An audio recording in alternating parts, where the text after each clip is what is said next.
Hello, hello les amis, soyez les bienvenus. Leçon numéro 11 de ce deuxième trimestre 2025 pour le 14 juin, Ruth et Esther. Donc une leçon assez, on va dire, sympathique parce que c'est une leçon inspirante. Nous apprécions tous les histoires et donc deux histoires qui nous apprennent des choses concernant notre quotidien d'aujourd'hui bien sûr, mais surtout des situations qui sont devant nous. La fin des temps. Donc, comment faire ce parallèle entre les histoires aussi anciennes de Ruth et Esther avec ce qui va arriver bientôt dans notre vie concernant la fin des temps, toutes ces prophéties qui nous annoncent des temps difficiles devant nous. En quoi ces histoires peuvent-elles nous aider? Avant de rentrer dans le sujet, je voudrais t'inviter à s'abonner à cette chaîne. Si jamais le bouton est encore rouge en bas à droite de ton écran, ça veut dire que malheureusement, tu n'es pas encore abonné, donc il faut appuyer sur ce bouton. S'il est gris, c'est que c'est déjà abonné, donc c'est bon. Alors, il faut maintenant partager ou bien enrichir la conversation, la discussion, en mettant ton avis concernant ce que je partage, le thème de la leçon en bas dans les commentaires. Et comme ça, on peut grandir ensemble dans l'étude de la parole.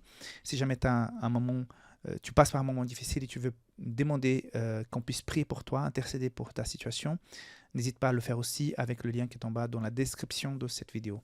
Voilà, nous sommes ensemble pendant cette semaine, mais si jamais il y a quelque chose qui ne va pas, donc on mettra en marche l'équipe d'intercession pour toi. Verset à mémoriser, donc Esther chapitre 5, verset 2 qui nous dit « Quand il aperçut la reine d'Esther dans la cour, elle trouva grâce à ses yeux, et le roi lui tendit le sceptre d'or qu'il tenait à la main. Esther s'approcha et toucha la pointe du sceptre. » Donc, une situation où on voit quelqu'un en détresse, mais qui avait beaucoup de confiance en Dieu, quelqu'un qui a été touché par le Saint-Esprit et qui rend grâce, qui permet qu'Esther puisse s'approcher pour que des choses incroyables puissent arriver par la suite. Donc, c'est un résumé des deux histoires de ces femmes au travers de ce verset qui est dans le livre d'Esther. Donc, 4 points pour moi qui sont clés dans la leçon de cette semaine, donc un résumé général pour la semaine. La première, c'est concernant les deux femmes. Quand les choses sont compliquées, difficiles, on peut se désespérer, on peut demander de l'aide à l'Égypte, hein, en disant cela, je me réfère à demander de l'aide à d'autres êtres humains, mais on peut faire comme ces deux femmes que dans la famine, dans la mort, dans l'injustice, dans le danger de mort, dans la tragédie humanitaire, dans les les problèmes climatiques. Oui, c'était la mort des deux fils de Noémie, c'était des problèmes, des tragédies liées à la nature. Donc tout ça sont des choses, des situations très compliquées. Par contre, au milieu de tout ça, nous avons un Dieu qui fait toute la différence. Donc c'est l'histoire des deux femmes que malgré des circonstances très compliquées, ont compris que Dieu était toujours là à disposition et qui pouvait faire la différence. Donc les deux vont affronter ça en ayant beaucoup de foi, beaucoup de courage en Dieu. Ok. Concernant la famine dans laquelle Noémie et Ruth se retrouvent, on voit aussi que le monde peut être bon, tranquille pour certains, mais dans la plupart des régions du monde, il y a des situations où la survie est en jeu. Donc, les gens qui n'ont pas d'eau potable, qui n'ont pas de nourriture à disposition, qui n'ont pas de soins à disposition.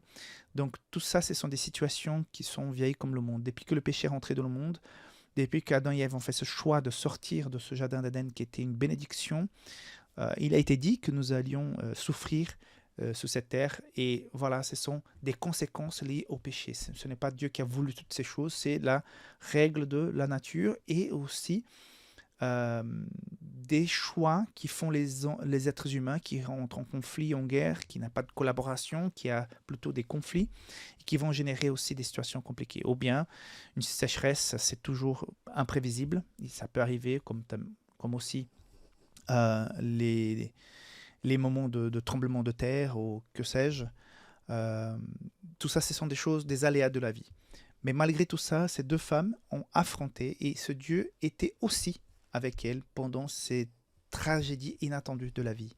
C'est dur à dire, mais tant qu'on sait, tant qu'on est sur cette terre, on sait que ça peut basculer d'une minute à l'autre. Il y a notamment cette ville en Suisse qui a été ensevelie en quelques secondes. 90% de la ville a été ensevelie. Après, quand on pense, bon, voilà, la terre a enseveli les maisons, mais on a sauvé quelques-unes. Après, il y a donc le fleuve qui va inonder partout. Quelle misère, quoi. Donc, voilà, tu vis depuis des années, plusieurs générations au même endroit, et un jour, il y a une coulée de terre et bah, la ville, elle disparaît pratiquement. Donc, tout peut changer, même dans des pays aussi aisés comme la Suisse. Donc, rien n'est certain dans cette vie. Mais Dieu est toujours là. Tant que la vraie vie ne commence pas, Dieu est toujours là pour nous soutenir. On a aussi dans l'histoire d'Esther un parallèle entre cet ennemi qui est persécuteur, donc Aman, qui cherche à détruire les peuples juifs, qui cherche à détruire les gens pour une raison liée à son égoïsme, à ses préjugés. Il est capable de vouloir tuer des milliers de personnes, tout simplement parce qu'il a un certain préjugé. Donc, il représente à quelque part Satan dans cette histoire qui est en conflit avec Dieu, notre ange Miguel. Donc, on voit que dans ces conflits, même s'il y a des ruses de la part de Satan, de l'ennemi, Dieu sera le vainqueur, nous serons vainqueurs avec lui. Et ainsi comme Esther était au bon endroit au bon moment pour aider son peuple, nous sommes ici au bon endroit et au bon moment. Nous avons tous une mission à accomplir. Nous avons cet appel pour servir le Seigneur, pour être là dans les temps où nous vivons, pour témoigner. Donc certainement que dans ton travail, à l'école, dans ton cercle d'amis, à l'église, tu peux être cette lumière. J'ai entendu quelqu'un qui disait l'autre jour, le problème, c'est pas l'avancement des ténèbres. Le problème, c'est que les chrétiens ne brillent pas assez. Et je pense que cette dame, elle a bien raison. Les ténèbres ont toujours existé. Elles semblent être vraiment plus répandues que jamais sur cette terre.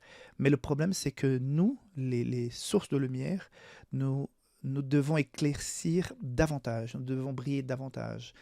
Et Esther était là au bon endroit au bon moment. Et toi et moi aussi, nous sommes au bon endroit et au bon moment si nous sommes inspirés par Dieu et par le Saint-Esprit pour pouvoir faire la différence.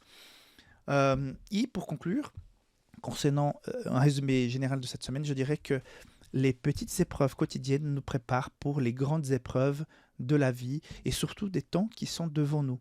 Donc, si nous sommes fidèles dans les petites choses aujourd'hui, ça nous prépare pour être fidèles à des choses invraisemblables qui peuvent nous arriver devant nous dans pas très longtemps parce que nous vivons les derniers instants de l'histoire de ce monde. Mais si nous sommes habitués à toujours laisser de côté les valeurs et laisser passer les occasions d'être fidèles, d'avoir cette expérience avec Dieu, qu'en dira-t-on de ces moments difficiles qui sont encore devant nous, Dieu paraîtra une simple histoire de tradition qu'un Dieu réel et vivant qui fait des miracles dans la vie des gens. Donc pour pouvoir connaître ce Dieu puissant là, plus tard, il faut le connaître dans les petites choses aujourd'hui. Voilà, que Dieu te bénisse. On se voit rapidement pour la suite de la leçon de cette semaine. À bientôt.